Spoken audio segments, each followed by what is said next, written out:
Hi, I'm Tom Zimmerman from the EMDR podcast. This is an episode about a metaphor that we can use in the Four Blinks version of Flash that I call the catcher's mitt metaphor. um,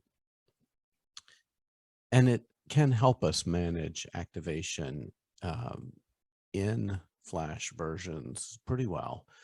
So, before we get to that, something pretty remarkable is happening right now in trauma recovery. But because we're talking about trauma and our relationship with trauma is both too close, it's kind of too close to us, and we also are pretty dissociated from it, it's really hard to see. And it's even harder to get any real perspective on. So, for the last 130 years, we've assumed that clients need to have a certain type of catharsis or experience a certain amount of distress or re-experience trauma as a prerequisite for healing. A large part of exposure, the exposure of the last, 50, 60 years is to go there, to get more comfortable going there, and to let the nervous system see that you have, in fact, in reality, survived. So many therapies are all about that. They're all about you having to directly interact with the distress, sit with the distress, tolerate the distress, push your way through the distress, and have a certain type of experience um, that requires that you go there.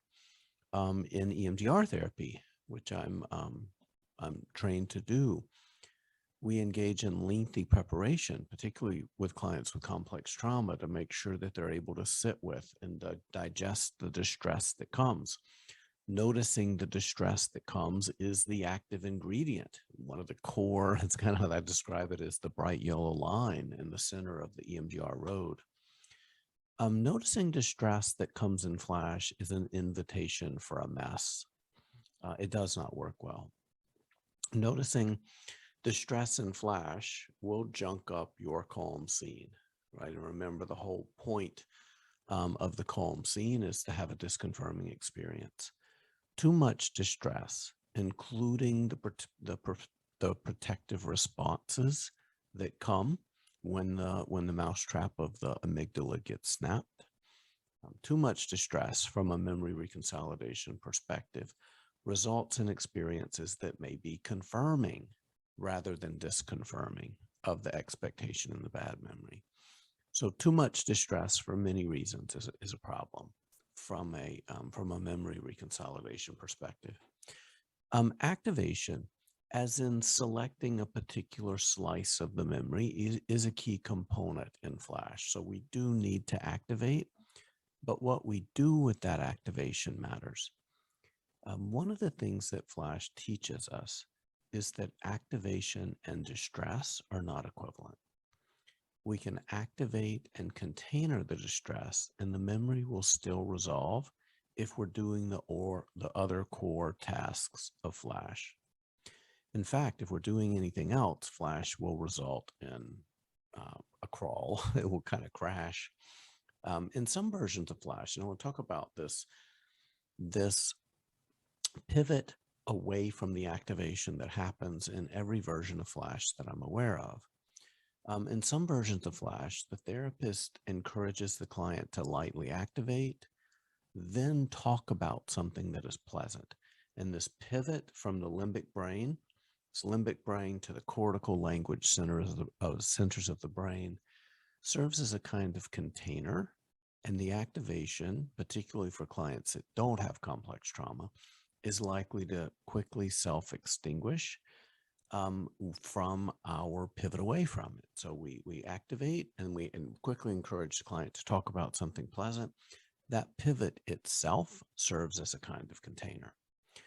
The Four Blinks version of Flash has an explicit container, and the content that is the distress will go directly into it in the hopes that it does not hit the body. If the distress does hit the body, we have resources like the vacuum the vacuum resource, the shop vac resource that's itemized in both the script and in podcast episodes. So there is activation. That activation comes at you, right? That activation comes at you, and you need to catch it and quickly container. So as a bridge to the container, I like to use the catcher's mitt metaphor. The catcher's mitt is designed to receive things coming at it fast. Um, the catcher will often quickly toss the ball back to the pitcher or will give it to the umpire, right?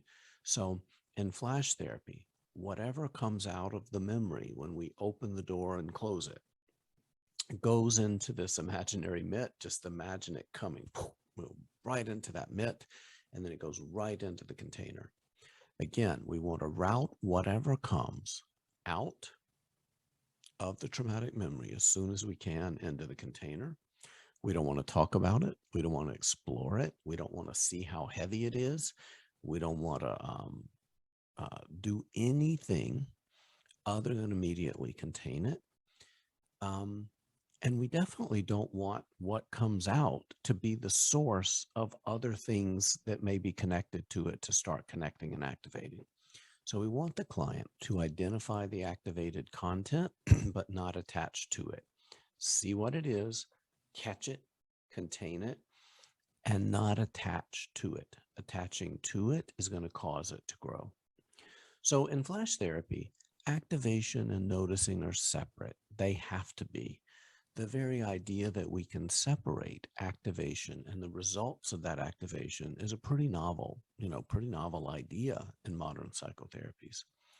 And in flash, all noticing is done in the calm scene.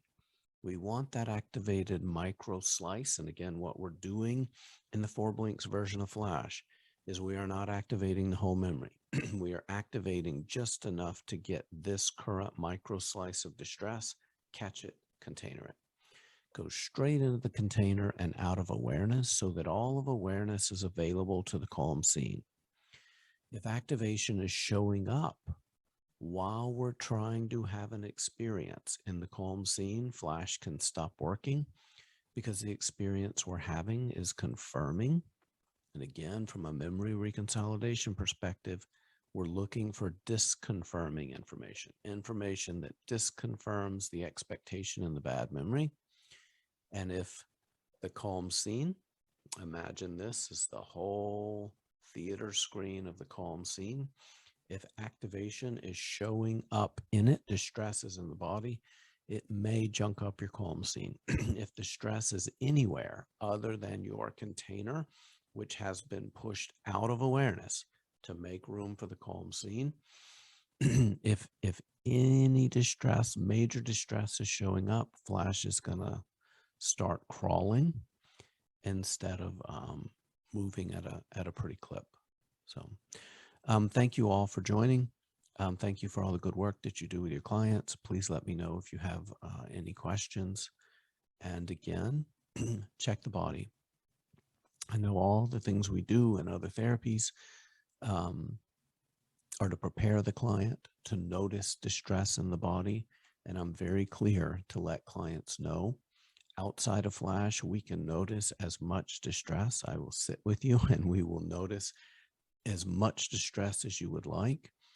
But the reason we don't notice distress in flash approaches isn't because there's anything bad with it, but it's because this particular mechanism, this particular method of healing does not work if distress is on the radar. So again, thank you for joining.